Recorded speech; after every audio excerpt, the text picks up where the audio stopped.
We are all too familiar with creepy basements. We all know the feeling you get when you turn the lights off before running up the stairs, praying nothing will grab your ankle before the last step. As children, we would dread trips to the cellar, the cold room, and that cramped, dusty-smelling spot under the stairs when we would have to retrieve that old box of Christmas decorations. No. Creepy doesn't cut it. Words like disturbing, freakish, and hair-raisingly avoidable come to mind. For me, however, there was one shining diamond that stood out against the endlessly black coal. Our newly renovated bathroom. This safe-hold pleasantly contrasted the cracked cement floors, dark, musty-smelling crawl spaces, and spiders the size of mice, whom you could find in every corner, and if you were lucky, crawling up your sock. I would descend a creaking staircase, carpeted with short, mold-ridden shag, and the stairway immune to daylight.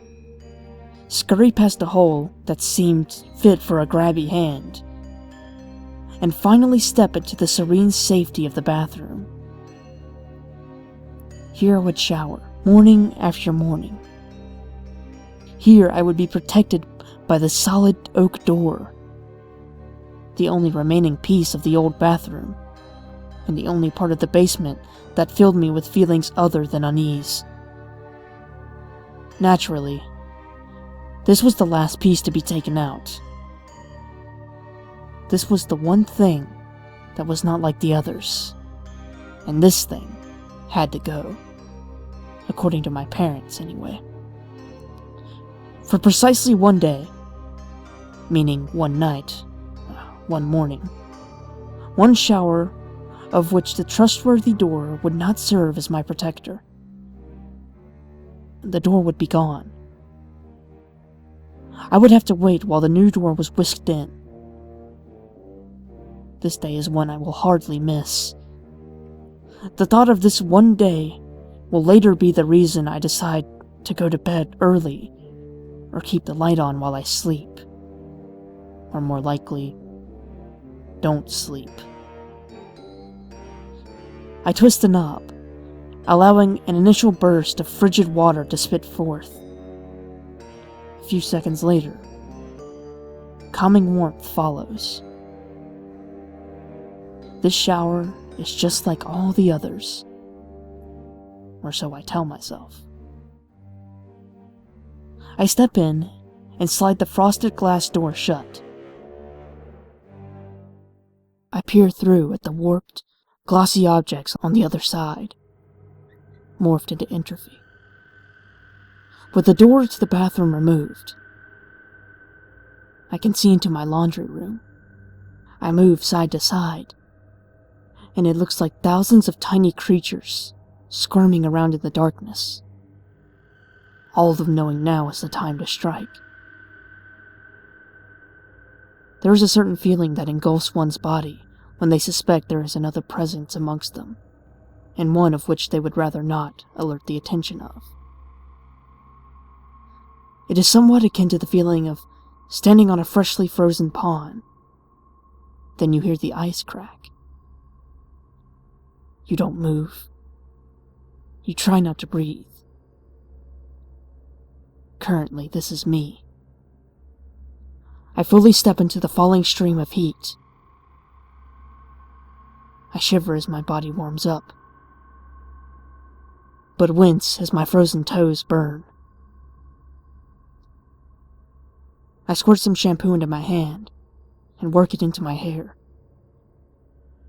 I wet my head under the water, then turn back quickly to the door to make sure nothing has changed. Closing my eyes is inevitable. I shut them and stick my head under the water, rinsing furiously so I can open them again.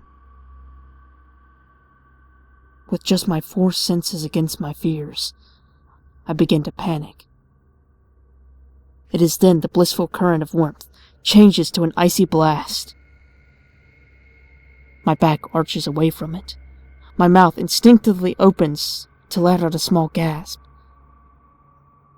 I turn quickly and stick out my hand into the stream, half protecting myself, half waiting for the heat to return.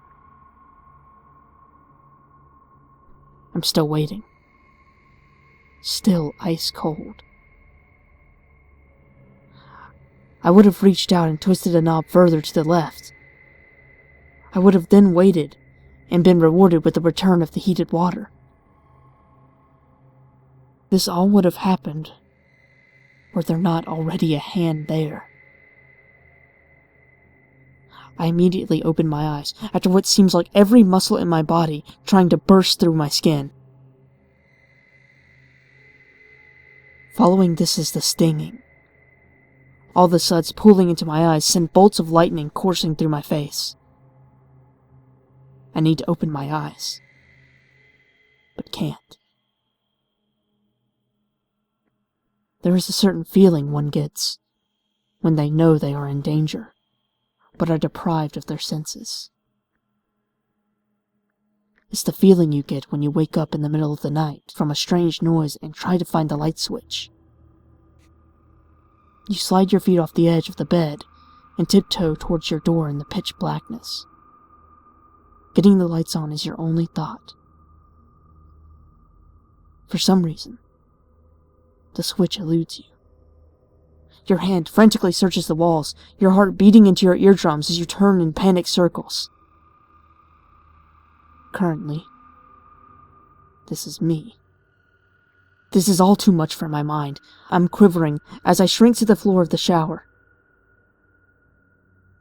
That feeling of spiders crawling over my body as I wait for something to touch my wet, exposed skin.